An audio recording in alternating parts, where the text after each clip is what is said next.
It's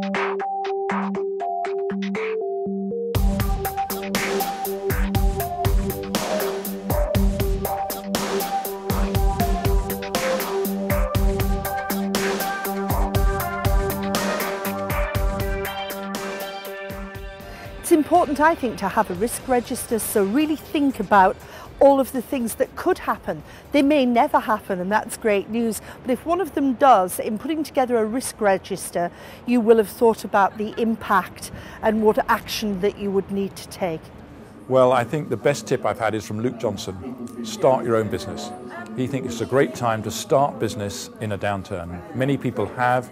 He thinks it's a great time because of all the opportunities that are there, and I think that's a very interesting message to come out of today. Assuming you have essentially a healthy business, your primary relationship with the recession is to understand not your issues, but your customers' issues in the recession and your vendors' issues in the recession.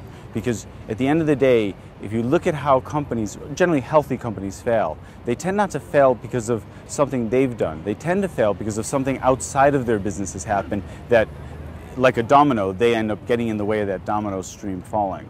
And so you really have to get much closer to your customers, understand how well are they doing, and understand where's your possible biggest risk. I mean, if you have a single customer that's 20% of all of your business, that's a risk anytime.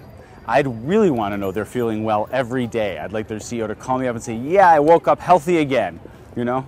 Same thing with your vendors. Sometimes you have a critical supply chain. I mean, you really have to look at the ecosystem more than yourself. I mean, because everything else is tried and true statements, right? Pay attention to cash flow, don't spend more than necessary. Those things everybody knows, right? The trick is to look outside of the edge of the business and make sure that you're not going to be subject to the unexpected shock because you didn't realize that you actually depend on many more things than just your own ability to operate. Well, an obsession about sales and cash. You know, closing the sale and getting the money in. And if you get those two right, it's hard to see how you go wrong. Combined with, I guess, if you have debt, taking care of your bank as far as you can. The key first point would be really honest with your colleagues about where you are in the world and the decisions you're weighing up to make. Allow them to participate in the decision as to whether or not everybody takes a salary cut or whatever.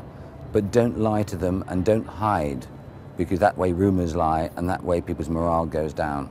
People, when they're treated like grown-ups, will behave like grown-ups, and then that leaves them in a position where they can take account of everything you've told them and act in whatever way you all agree. The second thing is it is an opportunity to be very brutal with what it is that you are doing, in as much as revisiting whether the service or product you're trying to provide meets your own private view of become the customer again for a moment.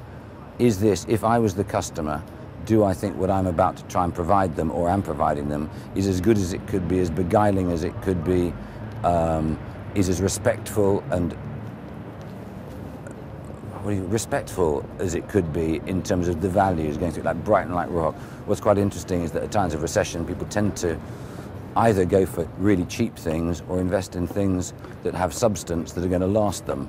And if you aren't in either of those areas, watch out. Now you can collaborate with world-class experts and thousands of business people to solve your biggest problems in business.